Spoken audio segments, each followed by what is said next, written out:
نماز عیدین کھلے میدان میں پڑھنا یعنی یہ افضل ہے، اور پھر پہلے عید کی نماز ہوگی پھر خطبہ ہوگا، ٹھیک ہے، اور صحابہ کا بھی یہی طریقہ رہا ہے۔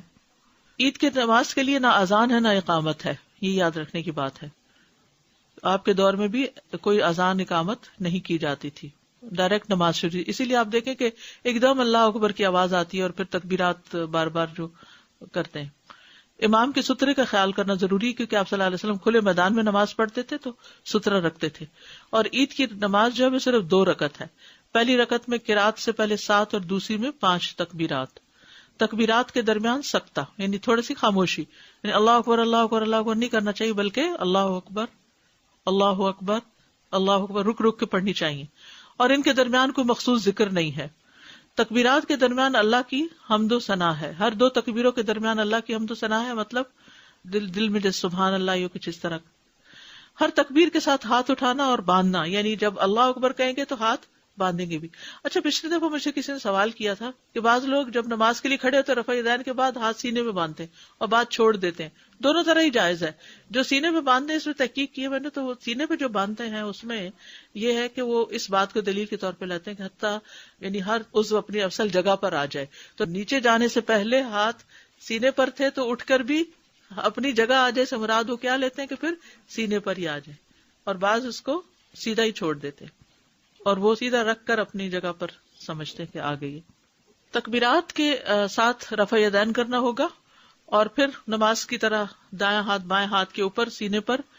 تکبیرات کی گنتی میں شک ہونے پر کم کو بنیاد بنانا، یعنی بعض کا تو کئی ساری ہوتی ہیں نا تو بھول بھی جاتی ہیں، تو امام کو اگر شک ہو 5 پڑھی ہیں کہ 4 پڑھی ہیں تو اس میں 4 کو یقینی بنا کے ایک اور پڑھ لی جائے۔ عید کی نماز میں قرات، نبی صلی اللہ علیہ وسلم سبح اسم ربک الاعلی اور ہل اتاک حدیث الغاشیہ پڑھتے، بعض اوقات عید اور جمعہ اکٹھا ہو جاتا تو بھی اس میں آپ یہی صورتیں پڑھا کرتے تھے۔ اسی طرح 2 اور صورتیں اقتربت الساعہ اور قاف والقرآن المجید بھی ملتی ہے کہ آپ پڑھا کرتے تھے۔ عید سے پہلے اور بعد میں کوئی نماز نہیں، اس دن آپ اشراق اور چاشت وغیرہ نہیں پڑھیں گے، صرف عید کی نماز ہی کافی ہے، عید منائیں۔ نماز کے بعد خطبہ ہوگا، خطبہ نہ سننے کی رخصت ہے۔ یہ بات یہاں بتانی اس لیے ضروری ہے کہ بعض لوگ جب اٹھ جاتے ہیں نا تو جو بیٹھے ہوتے سنتے وہ کہتے ہیں کتنے خراب لوگ ہیں، یہ خطبہ بھی نہیں سنا اور نکل گئے ہیں، تو یہ نہیں سوچنا چاہیے کسی کے بارے میں، کیونکہ خطبہ سننا فرض نہیں ہے۔ عبداللہ بن صائب رضی اللہ عنہ سے روایت، انہوں نے فرمایا میں رسول اللہ صلی اللہ علیہ وسلم کے ہمراہ نماز عید میں شریک ہوا، آپ نے ہمیں عید کی نماز پڑھائی، پھر فرمایا ہم نے نماز پڑھ لی ہے، اب جو شخص خطبہ سننے کے لیے بیٹھنا چاہے بیٹھ جائے، جو جانا چاہے وہ چلا جائے، رخصت ہے، سہولت ہے۔ کیونکہ آپ دیکھیے کراؤڈ ہی اتنا زیادہ ہوتا ہے کہ اگر کچھ لوگ پہلے نہ نکلے تو سب کا ایک دم عید ختم ہونے کے بعد اکٹھے نکلنا بھی کافی رش پیدا کر دیتا ہے، شاید اس میں یہ حکمت ہو یا جو بھی اللہ جانتا ہے۔ عیدین سے متعلق کچھ اور احکامات۔ عید کی نماز کا وقت سورج طلوع ہونے کے بعد سے لے کر زوال کے وقت تک ہے، جلدی بھی پڑھی جا سکتی ہے، ٹھہر کے بھی، جو اشراق چاشت وغیرہ کا ٹائم ہے وہی ٹائم ہے اس کا، کیونکہ دن کی نماز ہے۔ جب سورج ایک نیزے کے برابر بلند ہو جائے، اور یہ چھوٹی عید کی بات ہے فطر کی، اور اضحیٰ کی نماز اول وقت سے اس کو مؤخر نہ کیا جائے، جتنا ارلی ہو تاکہ لوگ قربانی جلدی کر سکیں، بہت لیٹ نہ کریں، اور چونکہ اس وقت کھایا بھی نہیں ہوتا تو دل تو یہی چاہتا ہے کہ جلدی سے جلدی نماز ہو جائے۔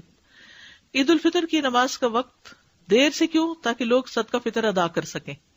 اس میں سہولت ہے، ٹھیک ہے۔ عیدگاہ میں صدقہ کرنا، نبی صلی اللہ علیہ وسلم اس کی ترغیب دیتے تو خواتین اپنے زیورات وغیرہ صدقہ کرتی تھی، اور پھر عید کی مبارک دینا، اور صحابہ جب ایک دوسرے کو ملتے تو کہتے تھے تقبل اللہ منا و منکا یا منکم، دونوں طرح سے ٹھیک ہے۔